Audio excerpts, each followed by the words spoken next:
I just want to say that Talia's tea can save a life. 1-800-SAVE-A-LIFE. It's 1-800. Talia's tea. 1-800 That's Talia's funny. tea. Like, she could Tea. literally open up a shop. It's so good. I just One feel day. so much love.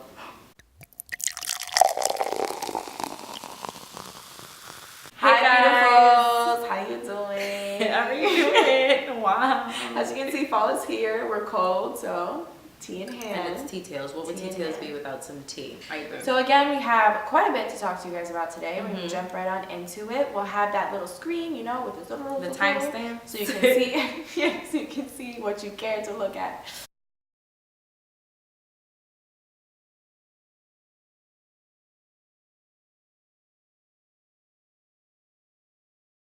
All right, so again, last week we spoke about Kavanaugh. Yes. So much has happened. Right. Oh my gosh, so It's much has only gotten happened. bigger since we last spoke. Crazy. So it's really, in my opinion, it's a very he said, she said, and I think a lot of people are super duper divided on things. So we'll just run through the new stuff that's popped up. Yeah. So for starters, there was 2 more accusers that Yes. came out publicly and said that they're familiar with Kavanaugh and his attacks. One girl said that we'll put the name because I'm forgetting the name right now, but one girl said that she was at a party that Kavanaugh was at, Yes. Where she was gang raped, and she believes that Kavanaugh used to spike girls' drinks and, you know, get them drugged up and stuff. And another woman also said that she believes that, you know, his character lines up with the story that Ford is saying, based on what she knows about him, that he has definitely assaulted her before. So, and then there was a third person who was anonymous. So obviously that doesn't really help much in these major cases, especially when it comes to the FBI, because there's only so far an FBI investigation can go when somebody is choosing to be anonymous.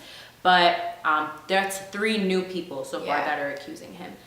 The hearings this week were I feel like that was all that was on TV. Like, they were intense. So many people said, like, I came home and my parents said they hadn't left the couch. They were watching from morning till night, stuck to the TV. He says, Kavanaugh, he says he has a calendar. He inherited this habit from his dad where he has a physical calendar where he writes down everything, every day that he's done or will be doing. So that was some sort of proof for saying that he wasn't there, he didn't do it. I have a calendar that shows everything I did that summer. He also was getting very emotional during most of the hearing, to be honest. He referenced his daughter and how his daughter was saying, his 10-year-old daughter was saying, Daddy, we should pray for this woman who's going through this, which was really sweet, but also at the same time, I think he mentioned that to get a little more sympathy, you know. For sure, are you kidding? Yeah, showing that he cares. His 10-year-old daughter, It was very interesting to me, and this is slightly opinionated. It was interesting to see how emotional he was getting, and I get that it's an emotional thing, but what sparked my interest with this is I was listening to the radio the other day, and someone mentioned, you know, if you're supposed to be a Supreme Court judge, you need to be impartial and try and keep your feelings and emotions out of things. And I understand that it's related to him specifically, but who's to say something in the future that he's supposed to be judging on won't be related to him in some respect as well, like hits home in some sort of sense. Yeah, but I mean, I feel like there should be a little sympathy shown there. Yeah, not only for the for him being emotional. Like, I can be sure that, you know, when it comes to him being professional, that he will try his best to keep his emotions out of it, should he, you know, go on to become a Supreme Court judge. But obviously, you know, his lawyers are in the background whispering in his ear, trying to get him to use anything to get America to sympathize with him. He is very passionate. I think what's really interesting about this this whole thing is that is the juxtapositions between the two of them.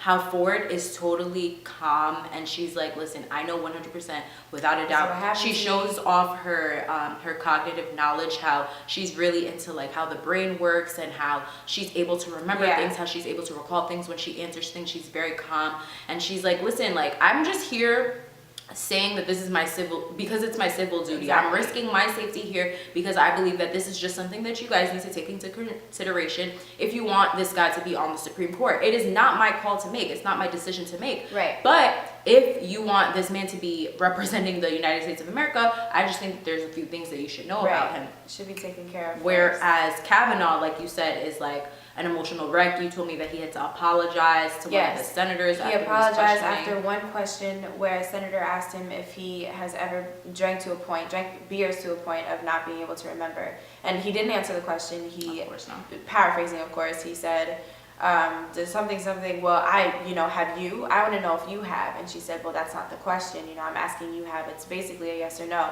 He was like, no, I don't know. Have you? I just want to know if you have. And when he came back to resume questioning later on, he did apologize. Wow. And the senator actually responded and said, I appreciate your apology. And, having a father who's been an alcoholic, he's 90 years old and still in AA. She didn't say that, but that was later on revealed.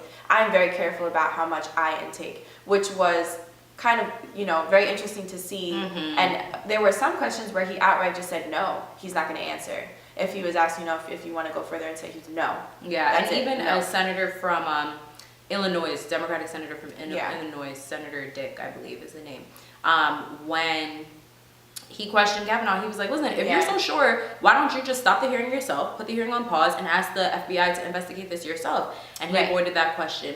It's just this, we could go on about this forever, honestly. The latest update is that the American Bar Association is now calling for the FBI to look into these allegations.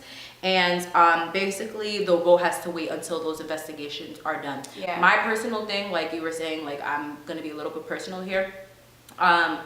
Who cares? Not who cares. This is very serious. This case is very serious.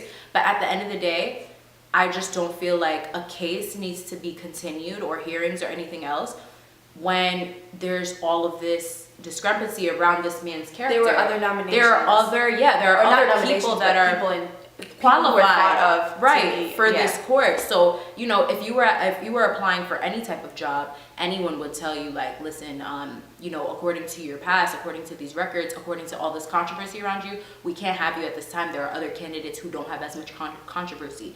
If I was working at Gap, that would be the case. So why can't that same thing apply to Supreme Court? That's just a me thing, but whatever. We have a lot to chat about and not that much time. So just one last thing about this. Mm-hmm. As of yesterday, which was Friday the 28th, Trump did agree to allow the FBI to do an investigation for just a week. That's it. So they'll have a week's time to delve into this, find out more information, see what they can, and then we'll find out next week what happens if this man is going to be a Supreme Court judge. Mm-hmm. We have two very, very popular companies who are under some serious hot water. So we'll talk about Facebook. You want to do Uber first? You can do Facebook. Yeah, okay, Facebook. We'll do Facebook. So Facebook actually found a discrepancy in their security, a flaw, and 50 million accounts were affected by this flaw. No big deal. just 50. Check your Facebooks, everybody. Granted, they do have 2 billion users per month.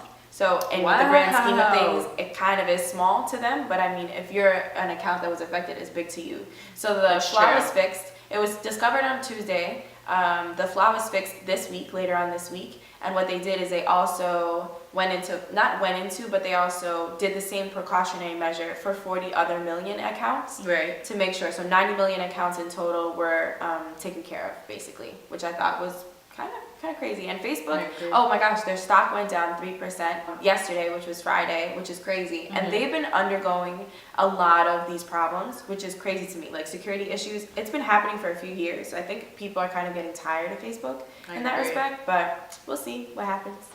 As for Uber, they just had to pay $148 million. I needed to look up that specific number because that is crazy. To settle allegations in every single state, including and Washington D.C., because of the data breach that they had back in 2016. I don't know if you guys remember that, but there had been 57 million users around the world, and their names, email addresses, and phone numbers were basically exposed. So now Uber is going ahead and paying for their mistakes. So that's fun. Okay.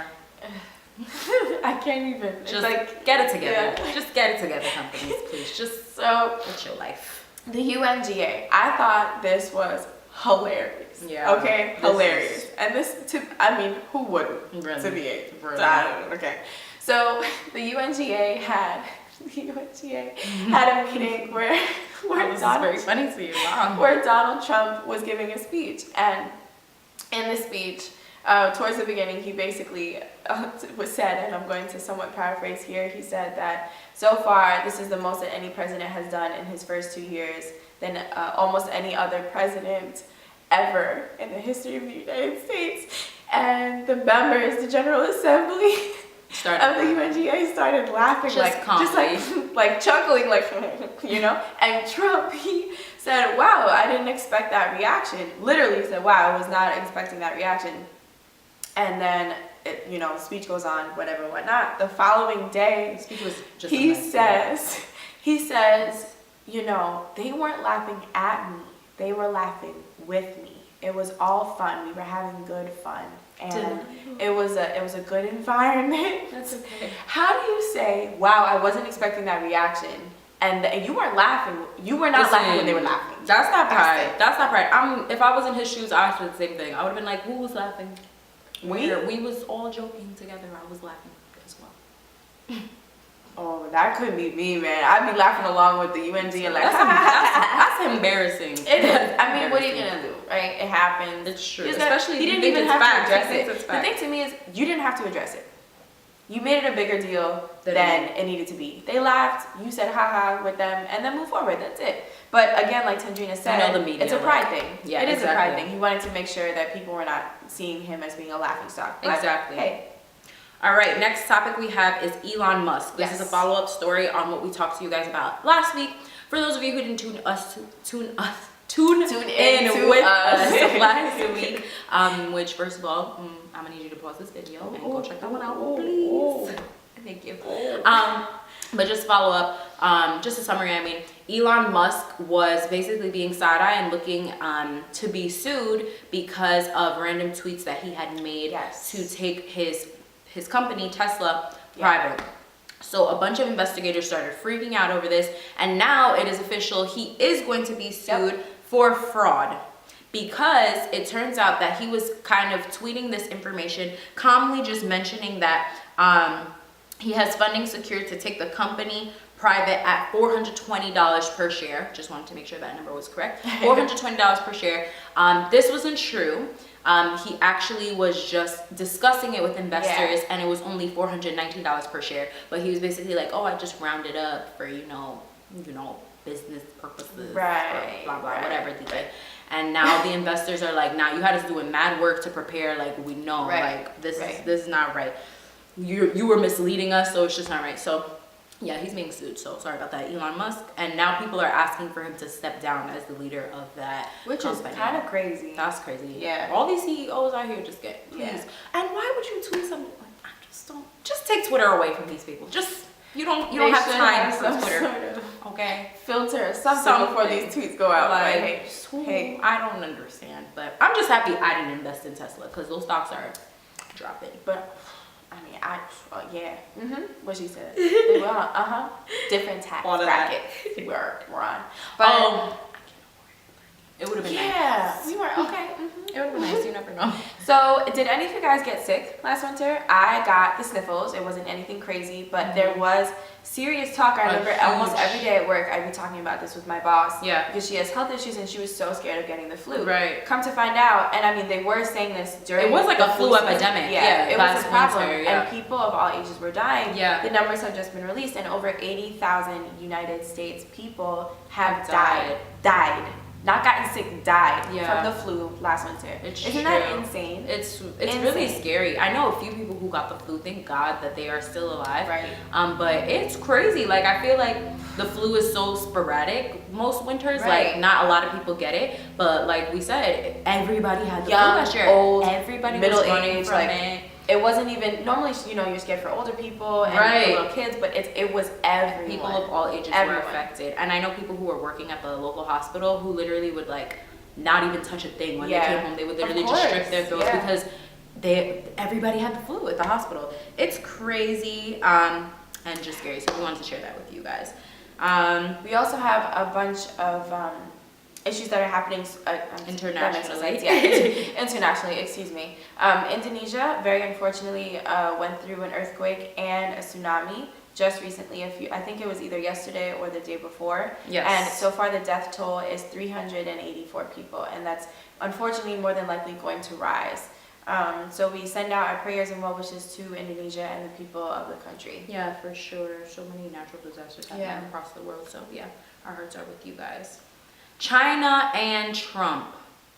Hot mess. It's just always something with Trump and some country. He kills me. Because he opens his mouth too wide. Basically, Trump just accused China of meddling. fraternizing with, I don't know why I had to use that word, but okay, with the midterm elections. And he says that it's because they're mad that he's pressing them about he's challenging them on their trade issues. He basically has always wanted us to take back our trading game and be a little bit better than China. And China is just responding like, oh my God, I don't know what you're talking about. But you know what? You know what though? It's not like Trump would be totally out of line, because Russia, we know Russia, had something to do with last year's presidential elections. That gets a whole side eye. Whole side eyes. It's not like he's just making things up, but it is a little crazy to kind of go ahead and accuse the whole country when you don't have any facts. But you know what? I don't know. I don't know what he knows. It is what it is. I don't know. Well, one more international story. India has just changed one of their adultery laws. Basically, 158 years ago, they created a law that said that if you wanted to sleep on your man, basically, if you wanted to sleep, or no, as a man, it was mostly for the man. Yeah. If you as a man wanted to sleep with another man's wife, you had to get permission from the man. If you did not get permission from the man, you were looking at up to 5 years in prison.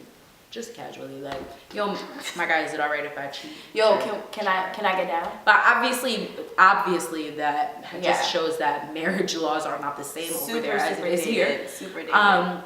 But they've changed that, and that's not the only law, like gender equality based law that they've changed. So they've been changing a few laws beforehand, so this isn't just another step in the right direction. They just felt that law was kind of making the husband the property owner of the wife. So congrats to India on that, I guess. Now y'all could cheat. They're making freely. strides. They are making. It's just funny. It's just funny. No prison for you. Funny.